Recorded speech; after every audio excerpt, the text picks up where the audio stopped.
Have you told yourself you can't launch your subscription box yet because it's not perfect? Newsflash, it's never going to be perfect. On this episode, you'll hear how Alexis sat on her subscription box idea for almost 6 months because it wasn't perfect. But once she realized it didn't have to be, great things happened. Welcome to the Launch Your Box podcast with weekly tips, tricks, and strategies to start, launch, and grow your subscription box. Now, here's your host, Sarah Williams.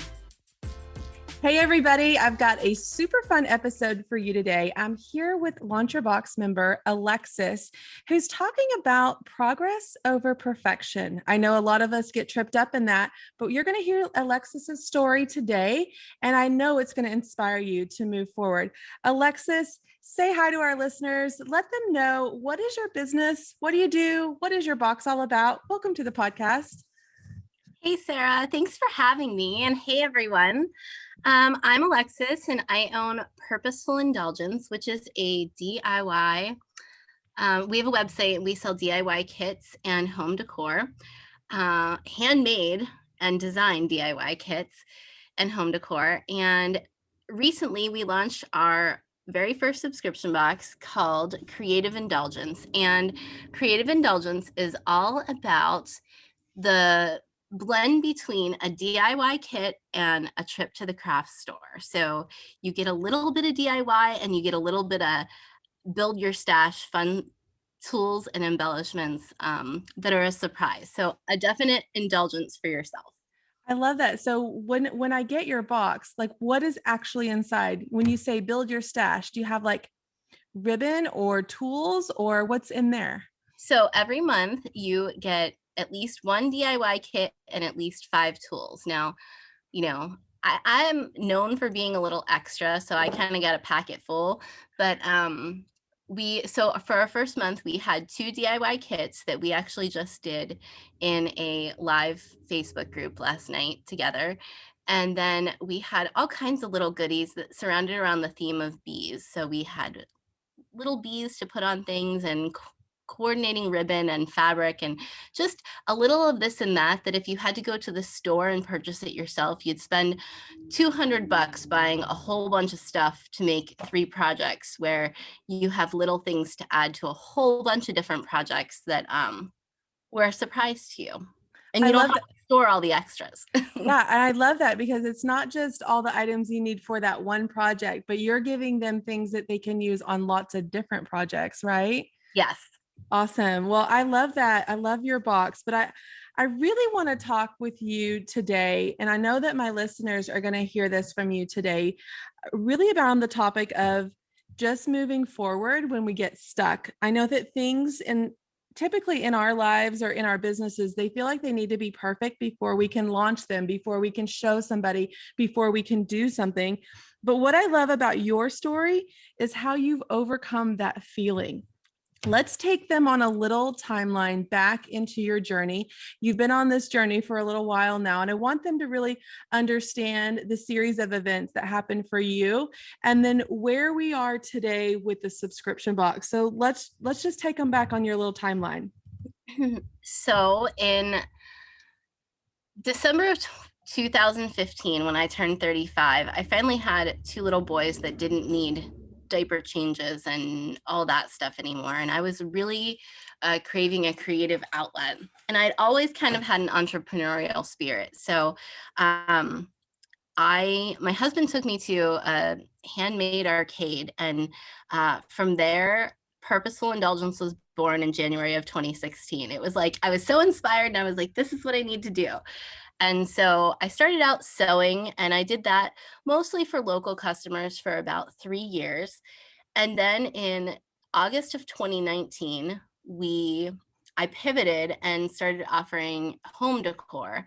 And then in January of 2020, my husband came on to help with cutting wood and things, because I was doing everything myself before. And we pivoted again to provide our audience with DIY kits. And it's always been like, little did I know that the pandemic was coming and that was going to like really work out so well. But it just was like, the business had to feed like my need too. And I'm a teacher. I've been a teacher. I was a teacher for 16 years, elementary school and an instructional specialist. So I felt like it only made sense that our products should have a teaching component, like a DIY kit. So we always say, we want to inspire you to be creative and empower you with the DIY kits so that you have the tools that you need. And that happened to really come into play when the pandemic hit and no one could go anywhere. But wait, Um, can we just back up? Because you said something that really made me laugh. And I just want to repeat it because you said, little did I know this pandemic was coming and was going to make things awesome for me, right? Like, who can say that? Not very many people, right? I know. And I say every day, all the time to anyone who will listen that I might work my buns off, but at 40 years old, I am living 100% my best life. And I am so blessed by something that was, Mhm. not wonderful for so many people. But that truly gave me an opportunity to recognize a need and to fulfill it. And that need was not only providing people with like projects and things to do to fill their time, but to create a community that when people were lonely, could come together. That ultimately was the most wonderful thing that came out of it. And what happened was it allowed you actually step back from your teaching position because you weren't teaching at that time, and it gave you more time to work on this business that had been kind of your side business for a while, right? Yes. I was home because school had closed, and that gave me a little more time just being at home. And then in the fall, I took a leave of absence because my kids' school was still closed, and it was my school too. So, um, and then I ended up not returning from the leave of absence because truly, the business was to the point where it couldn't be run while I also worked full time. And honestly, it was a better financial decision and flexibility life decision for our family. So I quote unquote retired from teaching in November of 2020. So now you've decided that you wanted to start a subscription box. And was that something that you wanted to do? Like you thought that you should do a subscription box, or was that something that they were asking from you? So I had a little practice run at a subscription box in 2020, and I didn't know what I didn't know, and I was a little in over my head in the fact that I I couldn't do it all, especially while I was working. So I had like capped that off at like 15 people, didn't tell anybody about it. I had lots of people asking about it though. Like, do you have a subscription group and everything? And when I came home to work the business full time, I knew that it was, in business, all the coaches tell you, you can't rely on all of your eggs being in one basket. And I needed to put in like more than one stream of revenue. So I had started a membership group in January, and that was a recurring revenue. It's not a ton, but it was something, a start. And then we naturally the subscription box was what would come next. I wanted to do it because I love the idea of getting to shop for people and put all those fun things in the box and be like, look look how fun this is. um like once an elementary school teacher, always an elementary school teacher, so just excuse me. But it made sense for the fact that this was my full-time job, that I needed to put those things in place. So that was a driving force, and that was why I joined the Launcher Box group in October of 2020. And I was one of those that I committed for the whole year. I was like, no, I'm going to pay for this all. I'm going to like, that was my make myself do it thing. Cause you know how you sometimes have to Mhm. talk yourself into things or do that motivational thing. And so I was like, if I do this, if I jump in with both feet, I have to make something out of this. And so You got to make your money back, right? So it was accountability factor for you. If I pay for the year of Launch Your Box up front, it's going to force me to have to make that money back by getting my subscription box going, right? absolutely. And so I had some good friends who were kind of mentoring me, and I really love the teaching and the Facebook group and seeing the box openings, and so finally I was like, okay, I have to do this. So And let's back up a little bit. So you joined in October, and we kind of sat there for a few months thinking about it, dreaming about it, but not really going in yet. And why is that? I know that we talked a little bit about this before we started our interview, but tell me what those thoughts were that were stopping you. well, number one thought stopping me was all of the I almost wanted to do something like needing like a tactile path of I know I need to have a landing page, and I know I need to set up an email list, and I know I need to have a wait list and be have all these photos and everything. And I'm very much a fly by the seat of your pants kind of like, I don't even know what's going to be in this box until the box happens. I don't know. Like I can't, I guess it's part of the creative process for me that I can't like see that far ahead. So the tech stuff was really tripping me up. And a lot of what's tripping me up just in all is the fact that I am only one person. And I recently interviewed to hire some help. And it wasn't until I started talking to someone and telling them what comes out of this place in a given month that I was like, how does that happen? How am I doing all of this Yeah. myself? How is that happening? So I was kind of held back by the fact that I was like, I know I shouldn't add something else. And then, I just can't, I have no self-control. And I was like, we got to do this. Like, I'm ready. Okay. I'm gonna launch this box. We took over the second unit in the commercial building we're renting just for the purpose of having a space for subscription boxes. That was a force there. Like, okay, you just took on more rent, so you better launch this box. And the fact that I knew that the box could bring me recurring revenue that could make me feel better about hiring someone, because Yes. ultimately it's been probably 4 or 5 months that I've needed to hire someone. Mhm. And I know that the Energizer Bunny eventually runs out of steam, and that's going to happen if I don't. So that was a really big driving force. Okay, so now we talked about October. Now, fast forward, we're getting ready to launch our box. It's messy, it's not perfect. We don't have all the things done that we think we need to have done. We're just, but you know what you have? And this is the thing, you don't have a landing page, you don't have a wait list, you don't have all the things figured out, you don't have all these images ready. But you know what you have that's more powerful than any of those things? You have an audience. And anybody that has all of those things would probably give all those things up to have an audience instead. And so that is one of the most powerful things that you can have when you launch a new product, a new offer, a new subscription, or anything. So you had the audience, you had people asking you for the subscription, you had the proof of concept that this is what they want. I have the ability to give it to them. I have the people there. I'm just going to give it to them. Forget all the other stuff that Sarah says I need. I'm just going to give it to them. And that was that last month that we did this? Yeah. Yeah. Okay. I kind of I had been thinking about the contents of the box for a while, but it wasn't until pretty much March that I was like, okay, we're going to just put it out there. And so how did you launch it? Take me through your launch process of kind of pre-launching. How did you seed it with them? And then what were the steps you went through during your launch?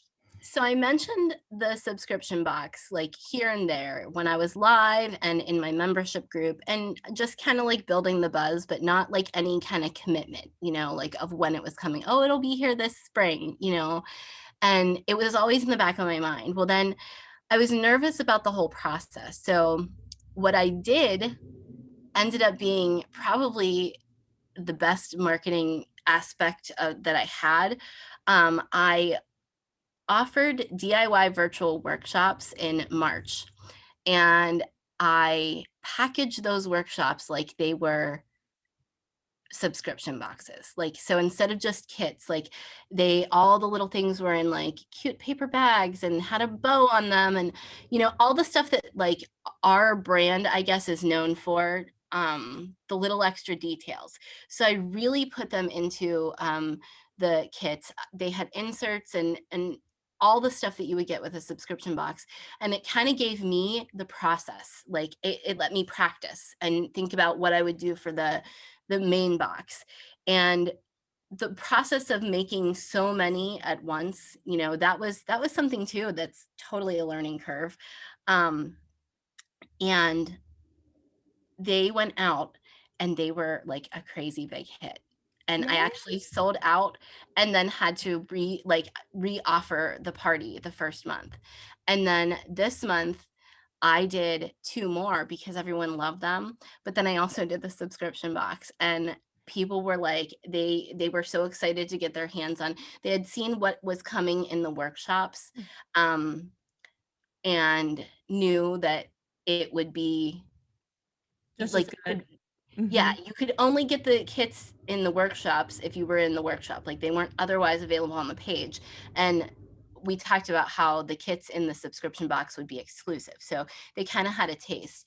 And so my whole thinking, and I always have this habit is, okay, maybe I'll sell 30 boxes. Like, and if I sell 30, I'll be happy because I don't know. I don't have the scope for growth understood yet.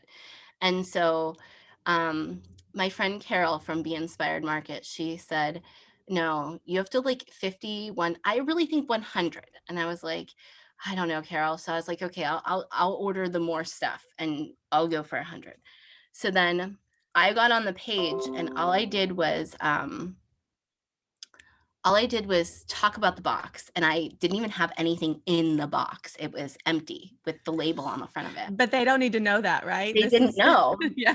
And everyone was getting excited, and I didn't have an email list set up. I didn't have a landing page, nothing. So I used my text line and I said, if you want to know when this box is available on our website to purchase, text a bumblebee emoji to my text number. And in like 2 days, I had 180 people on that text list.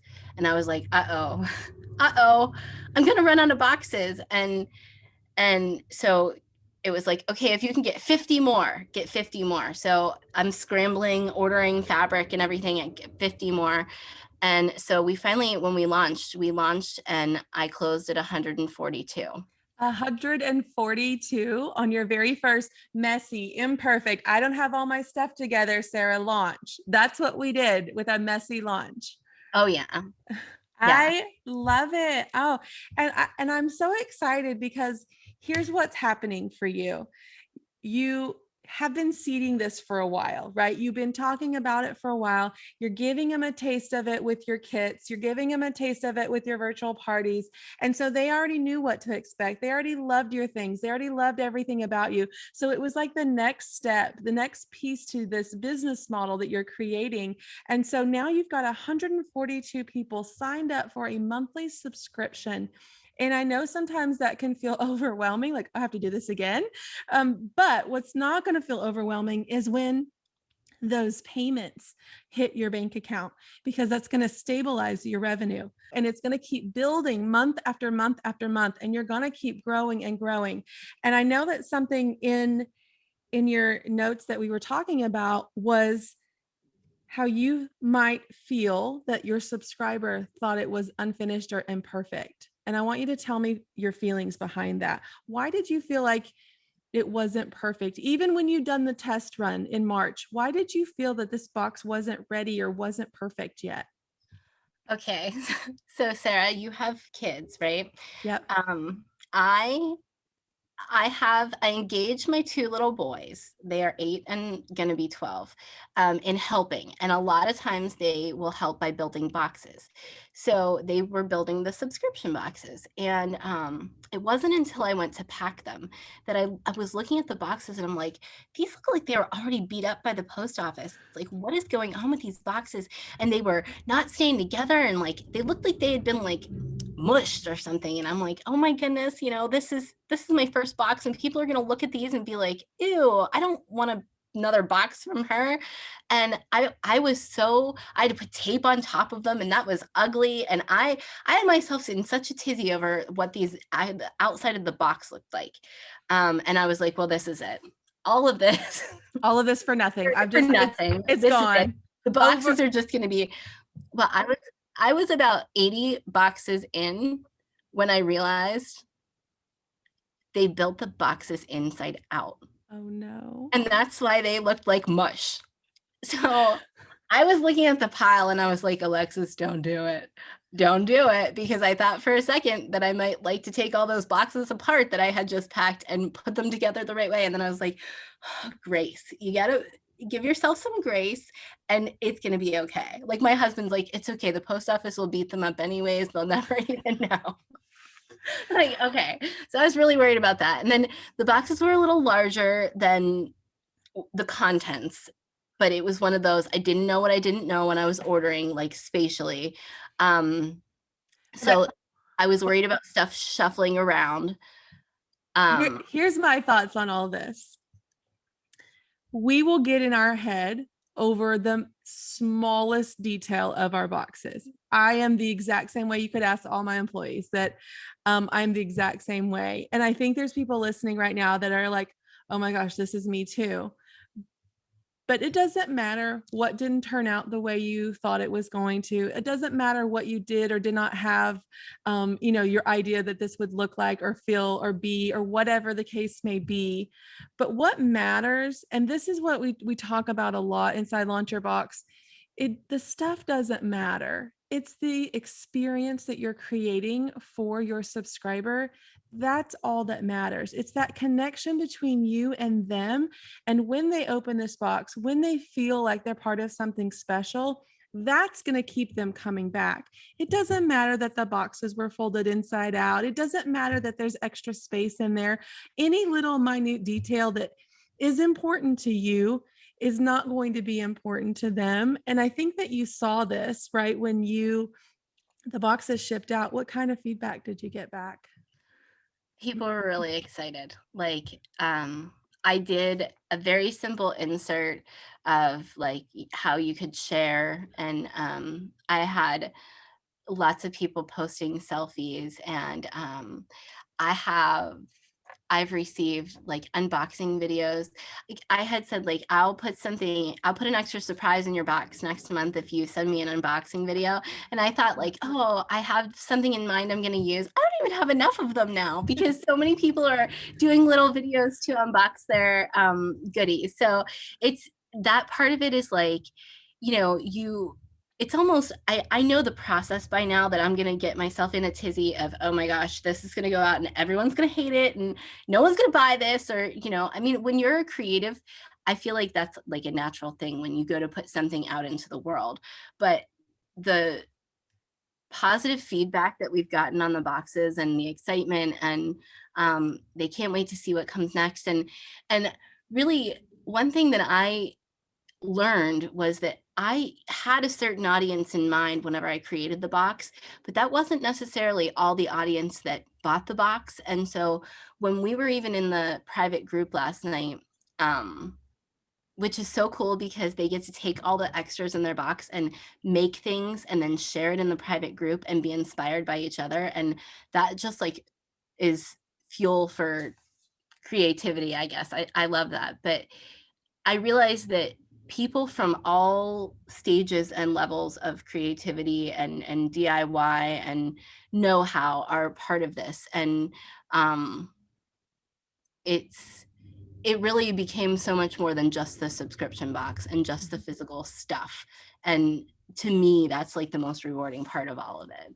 It's the same for me. And I think that that's why we do this. And I think that's why it's going to continue to drive you to do this. And you're just building this connection with your customer that maybe your one-time customer doesn't get from you, because this is now a customer that you're going to get to love on every single month by sending them a box. And they're going to feel deeply connected to you, and you're going to get to know them and feel deeply connected with them too. And it just really solidifies your relationship, and it's more than just a sale. And that's really what having a subscription box has been for me, and what I know it can be for so many people. But I will also, as much as I love this imperfectness and just going with it, we got to talk about hiring a little bit, Alexis. And I know that you're feeling all the feels right now with that. You just whipped out hundreds of boxes in March for your virtual event. You whipped out another 142 in April for your subscription box. Hey, they're coming back. And you know what? You probably have 50 more people that are going to want in on this too, after they see what everybody else has.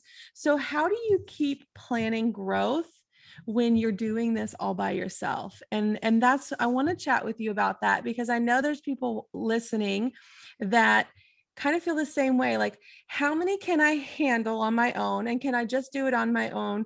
Or when should I hire help? And how do I do that? Because that's scary. And it is scary. And I think that the biggest thing that you need to think about is, what are the areas that someone can do that they don't need any particular skill to do? So they don't have to be Alexis. They don't have to be Sarah. They don't have to know all the little details. What can someone do? They can fold boxes, they can pack, they can, answer customer service DMs on your social media, like all these things. But I think the biggest question that people get is, what if I only need them to help me pack? How do I hire someone when I don't need them very much? And so what are your concerns when you are looking at possibly hiring someone? What are the fears or the concerns that you have?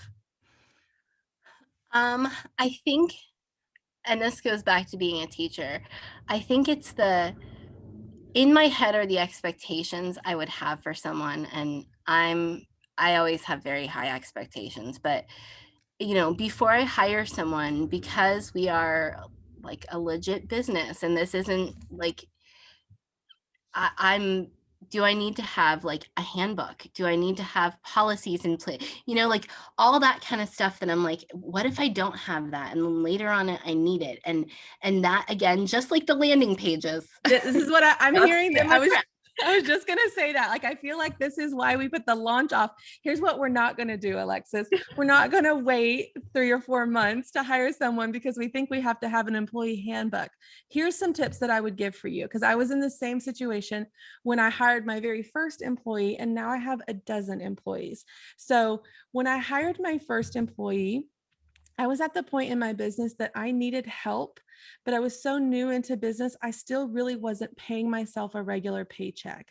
I was putting a lot of money back into my business as I was making it, and I was growing, and it was great, but I wasn't giving myself that steady every other week paycheck like I would get from a normal job.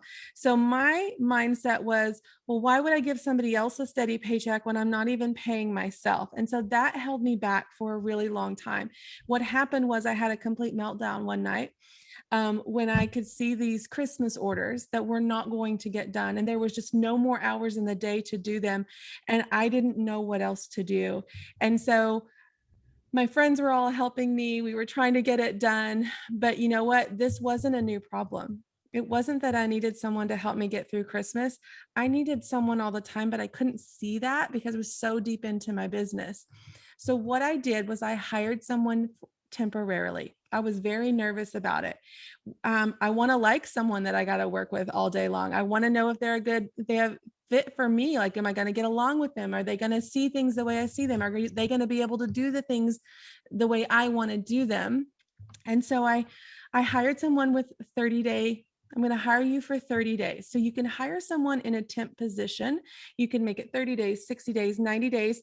That gives you an out, and it gives them an out. If they're not a right fit, if you're not, then you don't have to go through the firing process. You just hire them as a temporary helper to get you through a season. And then what happened, this was 6 years ago, she still works for me. My temporary 30-day employee still works for me. She's the head of my shipping and receiving department. But what happened was I was able to figure out what her strengths were, what she did best in that 30 days. I was also able to see that what she was able to do for my business, not necessarily doubled it, because now I had 2 people working in the business, but it quadrupled it. we were able to produce things at such a rapid rate versus me doing all the things all by myself all the time, that it not only gave her a paycheck, but suddenly I had a paycheck now too, because we were doing things times 4 instead of times 2. So I think that hiring someone, and maybe you don't even know what you need them to do right now, but getting someone to say, these are all the things that I do and I need help, and then starting them off with the most urgent thing. What is the most urgent thing that you need done? Showing them your process, doing it with them a few times, letting them do it, letting them make mistakes because they're going to make mistakes, and then teaching them through it, teaching them through the mistakes so that next time we don't have that mistake, because that's going to allow you to focus on other things. It's going to allow you to feel less stressed. It's going to allow you to feel great about growing your business, knowing that you have help. And then what happens after this 60 or 90 days is that, okay, I need you permanently because you're doing an amazing job. And here, I'm going to teach you something else. And then in 4 months, we're going to hire someone else too, because now we're going to have 400 subscribers. And then it's going to keep building. And then you know what happens when you hire that second employee? Your first employee gets to train them. You don't have to do it anymore. And so they're just going to build off of each other, and you're going to become a great team. And then you're not mad at your kids because they folded the box wrong, or, my kids packed stuff wrong, and, they packed it backwards, or like, I have been there. I have been there. And so now they do come help, but I'm not relying on them the way I would rely on an employee. I'm like, hey, I need some extra help this week. Can you come help mom at the warehouse? And so they come and do things, but it's not stressful for me. And that I have employees that make sure the important things are right. You know what I mean? So that would be my tip for you, is to hire someone temp, give them specific jobs, train them, know that they are probably going to make mistakes, just to be open to that. Don't give them anything that their mistake is going to cost you a lot of money. So kind of start them off with some other things, and just know you're going to grow into this. It's having an employee, you got to grow into that. So it's a growing phase for you, and it's a growing phase for them as your employee too. Yes, I think that all of that is, as I listened to you talk, I thought, I have this running list in my phone of, if I got someone to help me, what would I have them do? And so I make a list. Like, I'm very much, I have to justify it to myself, Mhm. why can't you do this all yourself, Yeah. And You shouldn't I have to. You shouldn't no. have to. And I think now I'm now realizing, and it wasn't until I brought a few people in to talk about hiring that I realized the magnitude of what goes out of this place in a month, and how that can't continue with where I am. Like, myself, I have a friend who helps me a little bit in the evenings, and my husband cuts the wood, and it's not sustainable. So no matter how great the idea is, or the plan, or the community, or whatever I've built, that can all be amazing, but unless I take your advice, take the leap, and get the help, Mhm. it's not going to go anywhere. It's not. And the other great thing that can make you feel good at night is that now you have this reoccurring revenue. You've got the subscription box revenue. You know that's going to hit your bank account every month, and that's going to keep building. So you're going to be able to cover someone's paycheck every single pay period, because you have that revenue. You don't have to be fearful that, okay, if I don't sell anything today, I can't cover this person's paycheck. And that's another beauty of having that reoccurring revenue and having that built in, is that you can level out those expenses and say, you're justifying it, because in your mind you need to justify those expenses, and you will. And I always love hiring someone that doesn't necessarily need the job. Does that make sense? Yes. Like, I hire someone that maybe they've been a stay-at-home mom for a while, and now their kids are at school, and they looking for something to kind of fill a need. Because here's what happens. There are some weeks I don't need them every day. And so, hey, you want to take Wednesday off? We're good this week. When we're not pushing out subscriptions at the end of the month, they can leave early. They can take an extra day off. But then when we have subscriptions, it's all hands on deck. I need everybody here every day. And so the schedule's a little flexible. So I wouldn't necessarily hire someone that was leaving a full-time job to come work for me. That would be scary to me, like being able to feel that. I want to hire someone that doesn't necessarily need a job to cover their bills so that they can be flexible with me with work. And what I love to do is I'm flexible with them. They're flexible with me. Hey, my kid has a choir concert at 1:00 today. Can I leave early? Yes, you can leave early. And hey, next week on Thursday, we're going to start packing our subscription boxes. Can you come in early for me that day? And so just using that give and take with them creates a great work environment, and it gives you flexibility as an employer too.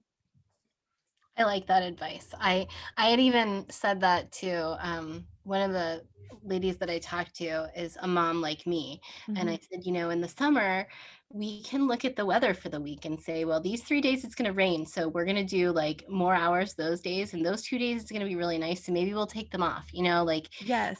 I kind of recognized what you're saying, that it's really good to have somebody who is Flexible. be flexible with you. Yeah. Yeah.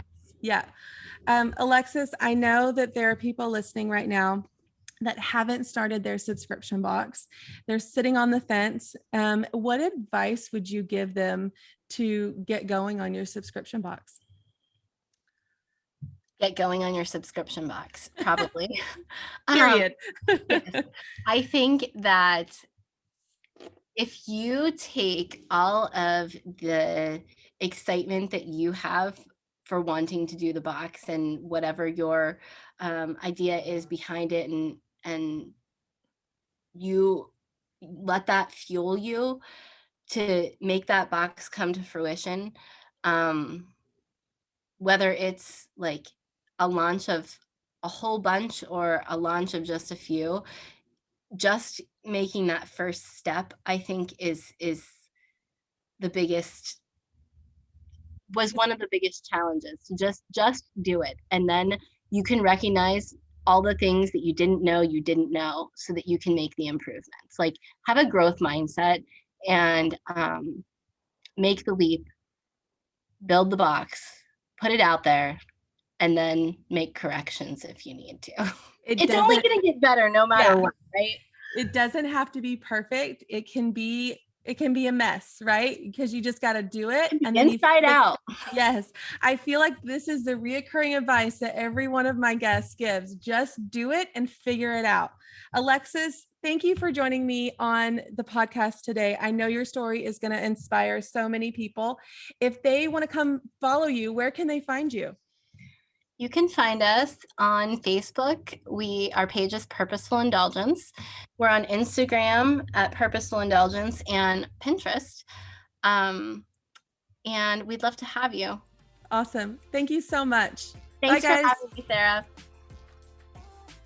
If the idea of creating a subscription box is swirling around in your head, I encourage you to head over to launchyourboxwithsarah.com, get on our waitlist, and grab some of our free downloads to help you get started. That's launchyourboxwithsarah.com.